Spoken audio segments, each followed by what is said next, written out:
Je te laisse. Bonjour, bonjour à tous, bienvenue dans cette nouvelle séquence des midis numériques. Aujourd'hui, on va vous parler plutôt du GRAD et de son offre dédiée au secteur médico-social. Simplement quelques rappels. On est en mode, webinaire, donc par défaut, vos caméras et vos micros sont coupés, mais vous pourrez, monter sur scène lorsque vous voulez prendre la parole ou si vous préférez, poser votre question dans le chat. Donc aujourd'hui, nous sommes présents, Nadège Van Est, moi-même, DSI à l'IRSAM et puis membre du collège des experts de l'ANAP. Mehdi Gasmi, également est présent et c'est plutôt, Philippe qui va vous présenter, l'offre du grade pour le secteur médico-social. Marie-Aude peut-être nous rejoindra, mais pour l'instant, elle n'est pas encore avec nous. Voilà, donc en fait, simplement pour vous donner un peu, de perspective, on est dans notre dernier cycle, de l'année de webinaire pour les médias numériques. On va vous parler aujourd'hui des offres, de services du grade. On fera un focus sur, l'offre de services, PEPS, accès internet, services de communication la semaine prochaine. Et puis on terminera, par 2 séquences, une sur la cybersécurité le 21 juin et on parlera, pour terminer notre séquence, de l'année, sur la télémédecine le 28 juin. Voilà. Et puis je laisse tout de suite Philippe rentrer dans le sujet. Oui, bonjour à toutes et à tous et merci Nadège. Effectivement, on va parcourir ensemble l'étendue des services que propose le GRAD pour le secteur médico-social. Avant ça, rapidement rappeler ce qu'est le GRAD. Hein, c'est un groupement d'intérêt public qui a pour mission d'accompagner tous les professionnels du sanitaire et du médico-social en PACA pour la transformation numérique de ces acteurs. Les grades sont présents dans toutes les régions, hein, c'est un tandem ARS-grade, et même maintenant on peut parler de Tridem, ça existe ça, avec les collectifs qui s'ajoutent un peu dans le paysage de chaque région, donc ARS, grade, et puis le collectif SI qui vient appuyer aussi toute cette démarche. Qui est membre du conseil d'administration? C'est simplement des acteurs des établissements de santé. Il y a un collège médico-social également. Et puis, bien, donc, on est une équipe avec différentes expertises, différentes compétences autour du numérique. Également, quelques experts, quelques médecins experts qui viennent appuyer notre démarche et renforcer la connaissance des pratiques des métiers qui sont les nôtres. Le président, c'est Yann Lebras, depuis cette année, et le directeur est Benoît Bresson. Et nous sommes effectivement situés à Hyères, dans le Var. 4 grandes familles, on va dire, des outils socles. On reviendra dans tout ça un petit peu ensuite dans la présentation.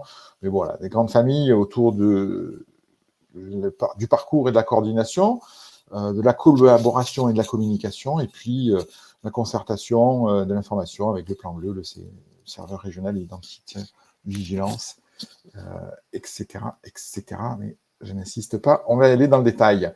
L'accompagnement, il est là aussi, hein, animation de communauté, aide à la structure au pilotage, des outils et services numériques qu'on met à disposition sur lesquels on vous accompagne.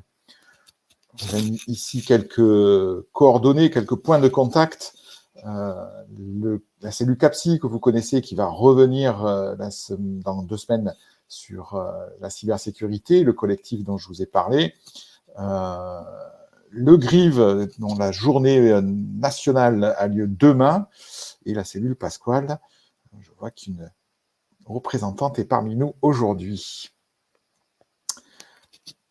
Alors, entrons dans le vif du sujet. L'offre de service, eh bien, comme je l'ai dit tout à l'heure, elle est pluridisciplinaire et multifacette. Pour aller tout de suite dans la mise en œuvre des outils, eh bien, en premier lieu, on a le portail de santé, PACA. Je vous ai mis un lien en fin de présentation. Les accès sont gratuits, hein, bien sûr, mais ça vous donne un point d'entrée à tous ces outils dont on va parler et à bien d'autres informations encore. On a une offre autour de la messagerie sécurisée de santé, la MSS, qui est mise à disposition gratuitement, enfin en tout cas qui est subventionnée par l'ARS, donc mise à disposition gratuitement pour toutes les structures médico-sociales, y compris en PACA. La solution e-parcours, composée Azure Réseau discussion, et en ce moment arrive Azure Réseau dossier, donc qui permet d'avoir une messagerie sécurisée instantanée, qui est donc disponible et qui répond à bien des cas d'usage en complément, voire pour certaines structures des CPTS, particulièrement les DAC, aussi qui se substituent globalement à l'utilisation d'un dossier usagé. On n'a pas besoin d'aller plus loin, mais pour vous qui avez un dossier usagé informatisé, c'est un complément qui est assez pratique du côté élargissement cercle de soins et l'aspect messagerie sécurisée instantanée. On est également en charge de l'animation de la mise en œuvre de Via Trajectoire dans toute la région. Le secteur handicap est plutôt à jour en PACA et 2022 devrait démarrer le déploiement sur le secteur personnes âgées. Via Trajectoire et bien d'autres services utilisent le ROR, le répertoire opérationnel des ressources, une grosse base de données qui répertorie toute l'offre que vous proposez, donc qui sera elle-même visible par Via Trajectoire. Le ROR sert aussi de point d'ancrage pour les comptes utilisateurs de e-parcours. Et donc, c'est une donnée importante. Ce n'est pas un outil que vous utilisez directement, mais qui est nécessaire de mettre à jour. La télémédecine, eh bien, on va en parler le 28. Je ne vous en dis pas plus. On est accompagnant, effectivement, sur les stratégies autour de la télémédecine et un outil qui pourrait être mis à disposition. Et PEPS également, une offre de service issue d'un audit de 2019 qui mettait en avant des besoins forts pour les acteurs de la santé avec un grand S, donc médico-social compris, sur des solutions de réseau d'accès Internet et de télécommunications dans son ensemble. Donc, on fera un focus la semaine prochaine. Sur l'identito-vigilance, eh bien, on a la chance d'avoir Manuela Oliver, qui est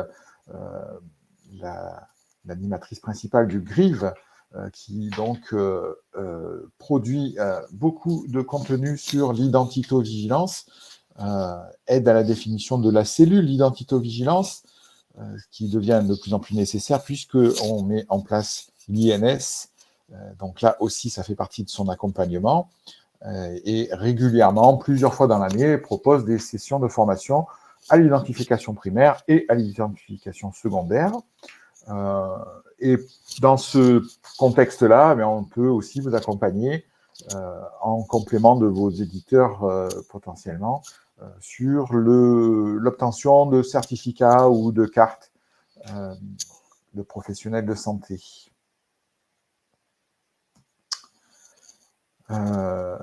Sur la partie qualité, c'est Pasquale qui est, comme nous, comme le collectif, comme GRIV, une cellule qui est adossée au GRAD et qui propose tout un panel de services et de contenus à destination de tous les acteurs, y compris le médico-social. On a toute une actualité en ce moment sur la nouvelle certification, la nouvelle démarche d'évaluation, la déclaration d'événements graves associés aux soins, qui est vraiment obligatoire depuis quelque temps déjà, mais voilà, on a un accompagnement là-dessus, et puis on a accès à cet outil qui vous permet de faire ces déclarations. Donc c'est Pasquale, cellule. La cellule CAPSI, dont on a déjà parlé et dont on va reparler bientôt, qui propose des services d'accompagnement autour de deux pôles, la sécurité informatique, la cybersécurité pour le dire autrement, et puis un pôle autour de la confidentialité, donc plutôt autour du RGPD. Là aussi, pas mal de contenu, pas mal d'actions qui sont menées,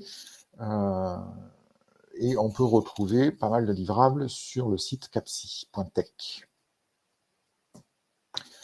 Côté Pilotage du système d'information, eh bien, ce qu'on peut vous proposer, c'est un audit flash, hein, c'est donc une prise de photos instantanée qui permet de définir une feuille de route pour vous donner un axe de travail.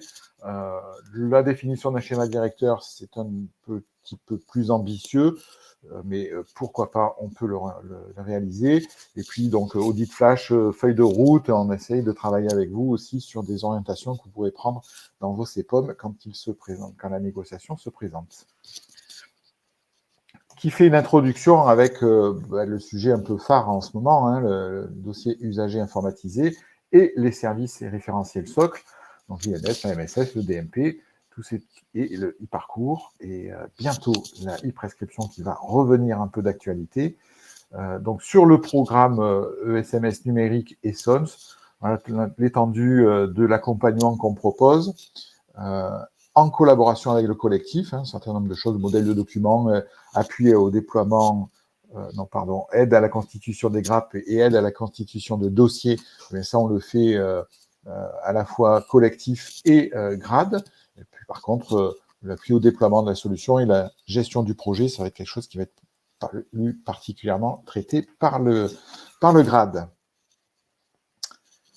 Des actions de formation et sensibilisation, avec un certain nombre de webinaires auxquels vous avez pu assister autour de la feuille de route du schéma directeur régional de l'ARS, des formations, sensibilisation sur le système d'information, et j'œuvre aussi sur la coordination du collectif et SIPACA, sur lequel nous sommes aujourd'hui.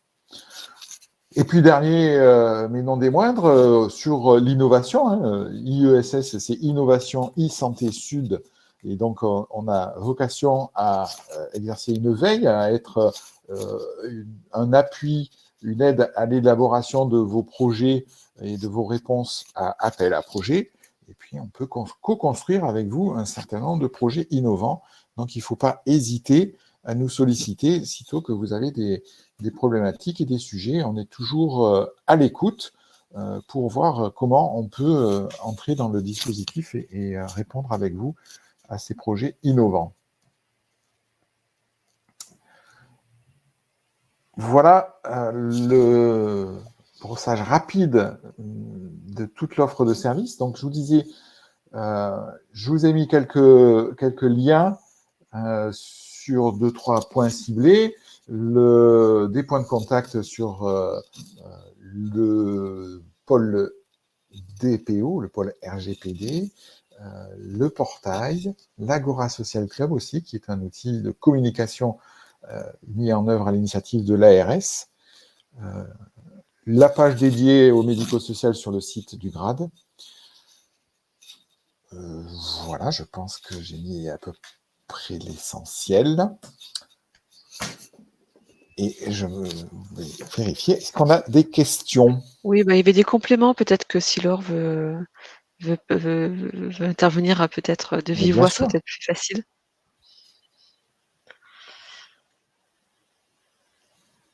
Bien volontiers.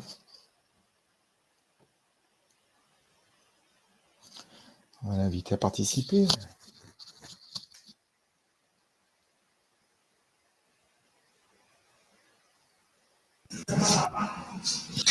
Philippe, en attendant Laure, pour les pharmacies, comment ça se passe par rapport à la messagerie sécurisée? Est-ce qu'il est possible de contacter le GRADE ou pas?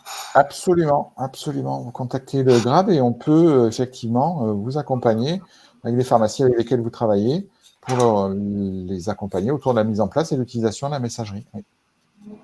Merci. Nicolas Morzol, notre chef de projet. Bonjour Laure, bienvenue. Bonjour, merci beaucoup pour cette présentation très complète. Si je peux juste ajouter 2 mots pour Pasquale. Donc, alors, l'adresse de contact pour le mail, c'est pasquale@srac.fr. Je l'ai remise dans le chat. Et donc, effectivement, nous, on est une structure qui existe par décret, qui est là pour vous accompagner sur tout ce qui est déclaration, signalement, analyse des événements indésirables graves associés aux soins, mais on vous accompagne aussi sur tout ce qui est démarche qualité de manière générale. Donc, n'hésitez pas à nous contacter sur ces sujets-là. Oui, tout à fait. Il ne faut vraiment pas hésiter. On est vraiment là pour ça. Très bien. Si d'autres personnes ont des questions, n'hésitez pas à monter sur scène et puis à poser vos questions ou à les poser dans le chat. On a quelques minutes encore pour développer.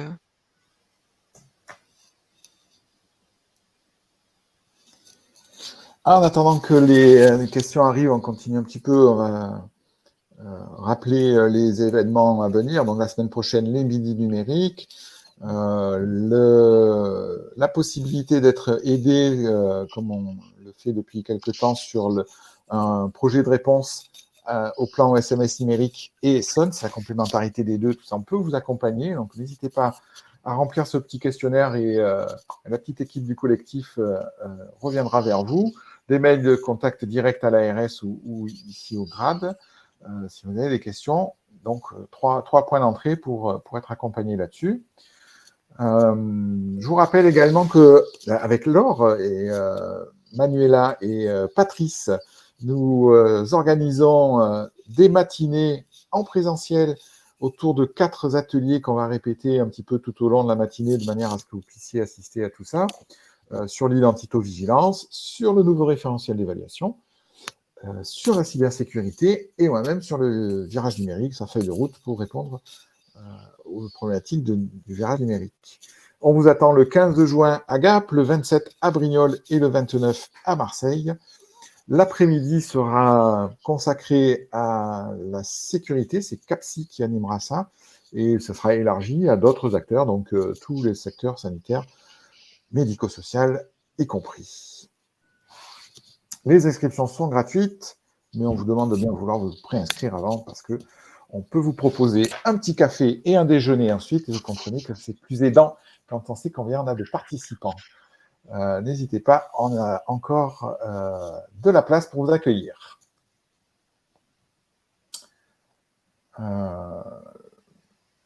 Voilà, bah écoutez, vous rappelez que ce collectif, on le fait avec vous, on le fait pour vous, donc n'hésitez pas à participer, à nous solliciter pour toute question, quelle qu'elle soit, il y a toujours de bonnes questions. Il ne reste plus qu'à vous remercier, Nadège, Mehdi, si vous avez un petit mot, un complément. Non, merci à tous. Et puis, n'hésitez pas à consulter, à prendre contact avec nous.